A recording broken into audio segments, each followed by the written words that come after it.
ভারতের গণতন্ত্রের একেবারে কেন্দ্রবিন্দুতে একটা লড়াই কিন্তু দানা বাঁধছিল, আর এটা এমন এক লড়াই যা প্রায় ২০ লক্ষ মানুষের ভোটাধিকার কেড়ে নিতে পারে, ভাবা যায়।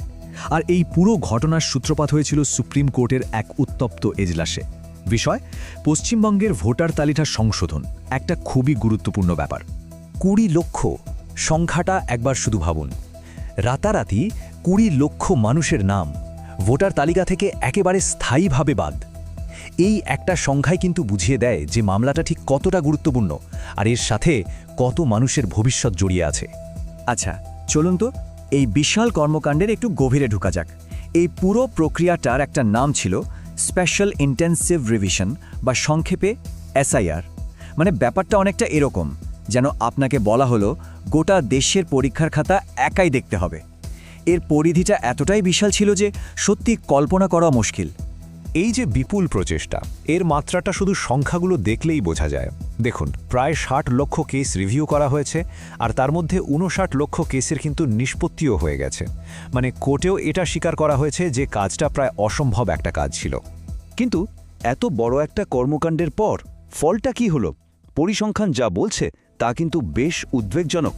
দেখুন, প্রায় ৪০ লক্ষ কেসের মধ্যে মাত্র ৫৫% নাম তালিকায় ফিরে এসেছে।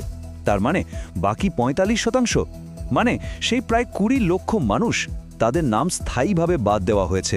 প্রশ্নটা তো এখানেই, তাই না, যে এত কিছুর পরেও এত বিপুল সংখ্যক মানুষের নাম বাদ পড়লটা কেন?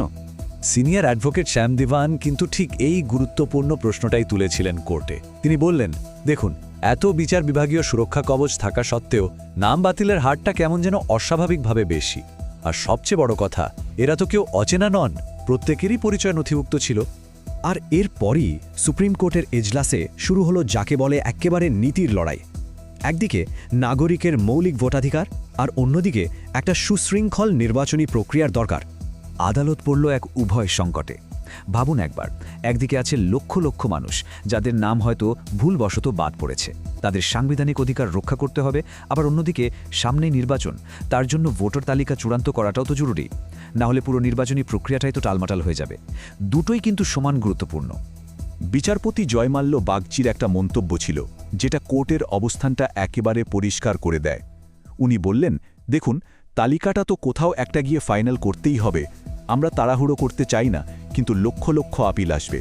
একটা ডেডলাইন দিয়ে দিলে বিশৃঙ্খলা তৈরি হবে। মানে সোজা কথা, আদালত কোনো তাড়াহুড়ো করতে রাজি ছিল না। শুনানির মাঝেই পশ্চিমবঙ্গ সরকারের আইনজীবী কল্যাণ বন্দ্যোপাধ্যায় একটা বেশ বিস্ফোরক মন্তব্য করে বসেন। তিনি সরাসরি বলেন, ভারতের নির্বাচন কমিশন এখন ভারতের বর্জন কমিশনে পরিণত হয়েছে। ব্যাস, এই এক মন্তব্যে কোর্টরুমের পরিবেশ একেবারে যাকে বলে উত্তপ্ত হয়ে ওঠে। আর এর জবাবে নির্বাচন কমিশনের আইনজীবী ডিএস নাইডু কিন্তু ছেড়ে কথা বলেননি। তিনিও পাল্টা একটা তীক্ষ্ণ উত্তর দিলেন, আপনার সম্পর্কে যত কম বলা যায় ততই ভালো।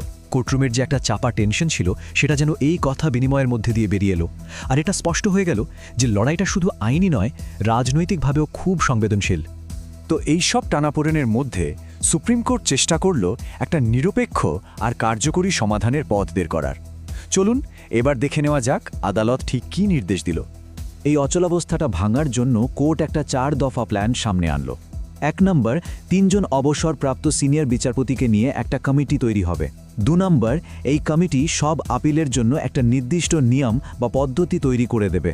৩ নম্বর, পশ্চিমবঙ্গের যে ১৯টা আপিল ট্রাইব্যুনাল আছে তাদের সবাইকে সেই নিয়মটা মেনে চলতে হবে। আর ৪ নম্বর, এবং সবথেকে গুরুত্বপূর্ণ, এই ট্রাইব্যুনালগুলো সম্পূর্ণ স্বাধীনভাবে নিজেদের বিচার করবে। শুনানির সময়ে কোর্ট কিন্তু ন্যাচারাল জাস্টিসের একটা খুব জরুরি দিক তুলে ধরেছিল।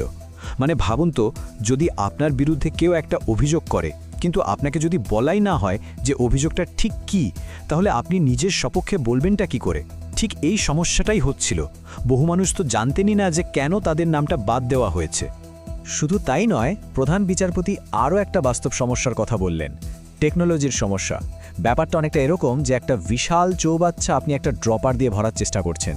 যে টেকনোলজিটা আনা হয়েছিল কাজটা তাড়াতাড়ি করার জন্য, সেই রিয়েল টাইম সিগনেচার আপলোড করতেই এত দেরি হচ্ছিল যে পুরো প্রক্রিয়াটাই ধীর হয়ে গেছিল।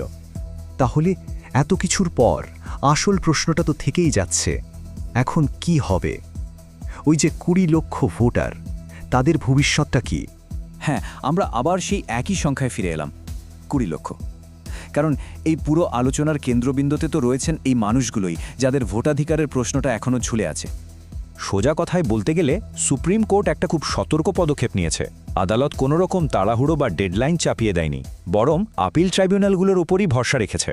এখন আসল ফলটা কি হবে সেটা পুরোটাই নির্ভর করছে মাঠ পর্যায়ে এই ট্রাইব্যুনালগুলো কতটা নিরপেক্ষভাবে আর কত দক্ষতার সাথে কাজ করতে পারবে তার উপর।